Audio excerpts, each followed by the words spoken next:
ഒരു ദിവസം അങ്ങോട്ട് കഴിയണത് ഞാൻ അറിയുന്നേ ഇല്ല കേട്ടോ. പ്രത്യേകിച്ച് ഇവളുള്ളപ്പോൾ മണിക്കൂറുകളൊക്കെ ഫ്ലൈറ്റ് പിടിച്ച് പോകുന്ന പോലെയാണ് കേട്ടോ. ഏകദേശം രാത്രി 2:30 കൂടിയുള്ള ഞങ്ങളുടെ കോപ്രായങ്ങളാണ് നിങ്ങളീ കാണുന്നത്. എന്താ അപ്പം ചെയ്യുക. രാവിലെ ആയപ്പോൾ തന്നെ ശങ്കരനെ മേട്ടിൻ്റെ കൂട്ടിലങ്ങോട്ട് ഇട്ടു കേട്ടോ.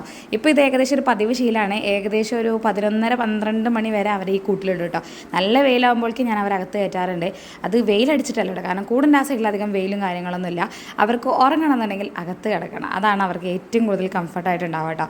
അത് മാത്രമല്ല, അപ്പുറത്ത് ഇങ്ങനെ കാണുമ്പോൾ കുഞ്ഞൂസിനും ഒരു സമാധാനമാണ്. അവളുണ്ടല്ലോ എന്നുള്ള ധൈര്യത്തിൽ ഇട്ട് കൊടുക്കാൻ പറ്റാത്തൊരു സാഹചര്യമാണല്ലോ. കുറച്ചുകൂടെ വലുതായി കഴിഞ്ഞാൽ പിന്നെ സീനില്ല, അങ്ങോട്ട് അത് അഴിച്ചു വിട്ടാൽ മതിയല്ല. ഇപ്പോൾ ഇവരെ പുറത്തിറക്കുന്നതിന് 2 കാര്യമുണ്ട്. ഒന്ന്, ഇവർക്കൊന്നും കൂടെ ഒരു ചേഞ്ച് ആവട്ടെ, ഓടി കളിക്കാൻ സ്ഥലവും കാര്യങ്ങളൊക്കെ ഉണ്ടല്ലോ. അതുപോലെ തന്നെ ഈ ഒരു സമയം കൊണ്ട് വേണം അകവും കാര്യങ്ങളൊക്കെ ഒന്ന് ക്ലീൻ ചെയ്യാൻ വേണ്ടിയിട്ട് കേട്ടോ. 2 പേരും അകത്തുണ്ടെന്നുണ്ടെങ്കിൽ ഒന്നും നടക്കില്ല. ഇതിനിടെ നമ്മളെ ബാമി ഉണ്ടല്ലേ, നമ്മൾ 3 ആളെ ഫോട്ടോസ് എടുക്കുന്നുണ്ട്. പ്രത്യേകിച്ച് ശങ്കരൻ്റെ കേട്ടോ. ശങ്കരി എന്താണെന്ന് അറിയില്ല, ബാമി എന്ത് ആക്ഷൻസ് കാണിക്കുമ്പോഴും അതിനനുസരിച്ച് നിൽക്കുന്നുണ്ട്, പറയണത് കേൾക്കാൻ ശ്രമിക്കുന്നുണ്ട്. ഓൾ കളിക്കാൻ നേരത്തെ ഓളെ കളി നോക്കിയിരിക്കുന്നുണ്ട്. ആ കളികൾ നിർത്തിയാൽ ഇവൾ ബഹളം വയ്ക്കുന്നുണ്ട്. നല്ല രസമുണ്ട് കേട്ടോ. കുട്ടികളെ മനസ്സിലാവുന്ന പറയുന്നത് വളരെ ശരിയാണല്ലേ.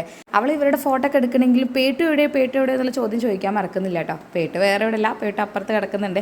ഒരാഴ്ചയ്ക്കുള്ളിൽ അവൻ്റെ മൂഡ് സെറ്റാക്കാൻ വേണ്ടിയിട്ട് നമ്മൾ അവൻ്റെ ഇഷ്ടത്തിനനുസരിച്ചിട്ട് അപ്പോൾ നിൽക്കുന്നത് കേട്ടോ. പിന്നെ ഓൾ നേരെ പോയത് പേട്ടുവിൻ്റെ ഫോട്ടോ വീഡിയോ എടുക്കാൻ വേണ്ടിയിട്ടോ.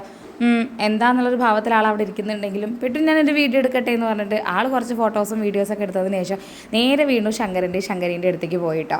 എന്താണ് ഇപ്പോൾ അവരോട് ഇത്രയ്ക്ക് തോന്നെ പറയുന്നതെന്നൊന്നും എനിക്കറിയില്ല. എന്തൊക്കെയോ പറയുന്നുണ്ട്, എന്തൊക്കെയോ ചെയ്യുന്നുണ്ട്. 3 ആളത് കേൾക്കുന്നുണ്ട് കേട്ടോ. അതിനുശേഷം നേരെ ഇന്ന് ഇവർക്ക് ഞാൻ കഞ്ഞിവെള്ളാട്ടോ കൊടുക്കണത്. ഇപ്പം ഞാൻ അവർക്ക് ഒരു നേരം ചോറ് കൊടുക്കാറുണ്ട്. ചോറും തൈരും കുഴച്ച് കൊടുക്കും.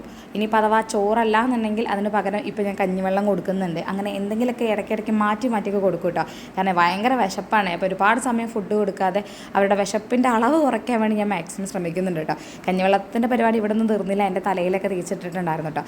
നേരെ ശങ്കരനെ ഞാൻ അകത്ത് കയറ്റി. എന്നാലേ എൻ്റെ കുഞ്ഞുമേട്ടനും കുഞ്ഞുസിനും ഫുഡ് കൊടുക്കാൻ വേണ്ടി പറ്റുമല്ലേ.